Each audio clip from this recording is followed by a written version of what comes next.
అందరికీ నమస్కారం అండి. తెలంగాణ రాష్ట్ర ఉద్యోగులపై పిడుగు, రిటైర్మెంట్ బెనిఫిట్స్ ఇవ్వకుండా ordinance, big breaking news. So ఈ వీడియోలో వీటి గురించి పూర్తి వివరాలు అయితే తెలుసుకుందాం. తెలంగాణ రాష్ట్రంలో సుమారు 7,000 మంది ఉద్యోగులకు పిడుగులాంటి వార్త ఇది. తాత్కాలిక ప్రాతిపదికపై నియామకమైన తర్వాత వివిధ ప్రభుత్వాల హయాంలో రెగ్యులరైజేషన్ అయిన వారు, నాన్ మాస్టర్ రోల్గా చేరిన వారు, న్యాయస్థానాల ద్వారా తమ సర్వీసులను రెగ్యులరైజేషన్ చేయించుకున్న వారికి రిటైర్మెంట్ బెనిఫిట్లను ఇవ్వకూడదని ప్రభుత్వం నిర్ణయించింది. ఈ మేరకు ప్రభుత్వం ఆగమేఘాలపై ఆర్డినెన్స్ని జారీ చేసింది. ప్రభుత్వం ఇచ్చిన ఆర్డినెన్స్ ప్రకారంగా గవర్నర్ పేరున గెజిట్ కూడా విడుదలైంది. తాజాగా ప్రభుత్వం తీసుకున్న నిర్ణయంతో రాష్ట్రంలో సుమారు 7,000 మంది ఉద్యోగులు నికరంగా 20,000 కోట్లు నష్టపోనున్నారు. ఈ గెజెట్ వల్ల 20,000 కోట్లు రాష్ట్ర ఖజానాకు మిగులుతాయని ప్రభుత్వం చెప్తుంది. రాష్ట్ర ప్రభుత్వ ఖజానాకు భారం కాకూడదు అంటే ఈ ఉద్యోగులకు రిటైర్మెంట్ బెనిఫిట్స్ ఏవి ఉండకూడదంటూ రాష్ట్ర ప్రభుత్వ ఆర్థిక సాధారణ పరిపాలనా శాఖల అధికారులు ఏకంగా ప్రభుత్వానికి ఒక నివేదిక ఇచ్చారు.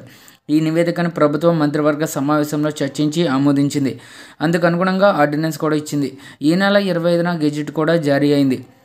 గెజిట్ కాపీ ప్రభుత్వ ఉత్తర్వులను దాచిపెట్టారు. ఇప్పటి వరకు ఎక్కడా ఎలాంటి చర్చలు లేకుండా ఉద్యోగులకు తెలియకుండానే ఉత్తర్వులు జారీ చేశారు. దీనివల్ల రాష్ట్రంలో 7,000 మందికి పైగా ఉద్యోగులు రిటైర్మెంట్ బెనిఫిట్లను కోల్పోనున్నారు. ఉద్యోగులకు ఇవ్వాల్సిన మొత్తం 20,000 కోట్లు ఆదా అవుతుందని ప్రభుత్వం కేబినెట్కు సమర్పించిన నివేదికలో పేర్కొంది. ఎవరా ఉద్యోగులు?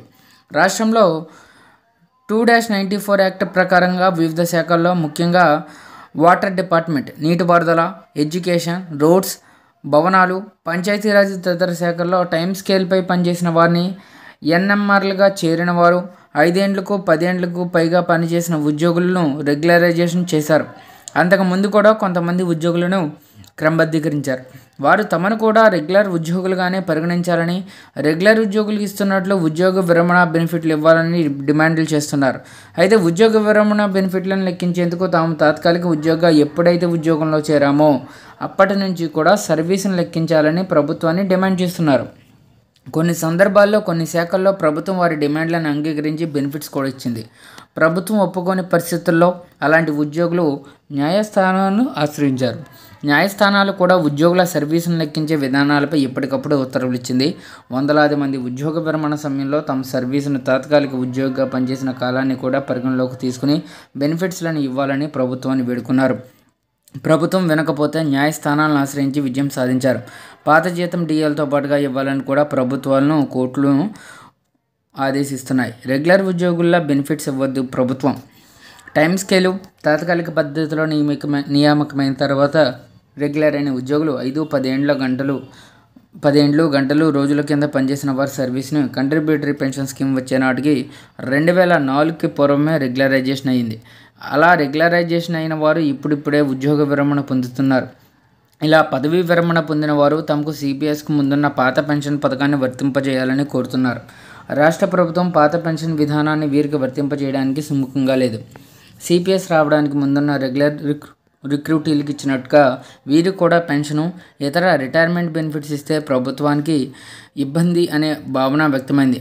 రేవంత్ రెడ్డి సర్కార్ దీనిపై ఉన్నతాధికారులతో ఒక కమిటీని వేసి తాత్కాలిక టైం స్కేల్ ఉద్యోగులుగా నియామకమై పదవీ విరమణ చేసిన వారికి చెల్లించాల్సిన బెనిఫిట్లలో ఎలా కోత పెట్టాలన్న విషయంపై నివేదిక తెప్పించుకున్నది. ఈ నివేదికను ఇప్పుడు అమలు చేస్తూ నిర్ణయం తీసుకున్నారు. రెగ్యులర్ ఉద్యోగుల్లో రిటైర్మెంట్ బెనిఫిట్స్ ఇవ్వకుండా ఉండాలి అంటే ఎగ్జిక్యూటివ్ ఆర్డర్లు మాత్రమే ఇస్తే సరిపోదని, ఖచ్చితంగా చట్టం చేయాల్సి ఉంటుందని, చట్టం చేస్తే రక్షణ ఉంటుందని, లేకపోతే న్యాయస్థానాలు ప్రభుత్వాన్ని తప్పుపడతాయని అధికారులు ముఖ్యమంత్రి రేవంత్ రెడ్డికి నివేదించారు. అప్పటికప్పుడు చట్టం చేయాలంటే కుదరదని, అందుకే తక్షణం ఆర్డినెన్స్ తీసుకొచ్చినట్లు స్పష్టమవుతుంది. రానున్న శాసనసభ సమావేశాల్లోనే ఇందుకు సంబంధించి బిల్లును రూపొందించి ఆమోదింపజేయనున్నారు. అలా సుమారు 7,000 మందికి పైగా ఉద్యోగులకు సంబంధించి ఉద్యోగ విరమణ బెనిఫిట్లను ఎగ్గొట్టొచ్చన్నది కాంగ్రెస్ ప్రభుత్వ ఆలోచనగా తెలుస్తుంది.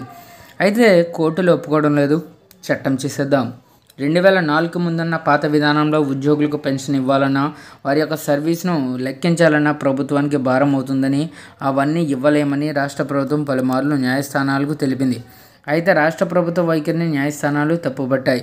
ఉద్యోగులకు న్యాయబద్ధంగా రావాల్సిన సొమ్మును ఇవ్వకపోతే ఎలా అంటూ మందలించడంతో పాటుగా వడ్డీతో చెల్లించాలని కొన్ని కేసుల్లో తీర్పు ఇచ్చాయి. ప్రభుత్వ వాదంతో న్యాయస్థానాలు ఏకీభవించలేదు. ఈ నేపథ్యంలోనే గత పరిణామాలను పరిగణలోకి తీసుకున్న కాంగ్రెస్ ప్రభుత్వం ఏకంగా చట్టం చేసి ఉద్యోగులకు ఇవ్వాల్సిన బెనిఫిట్లను ఎగ్గొట్టాలని నిర్ణయించింది.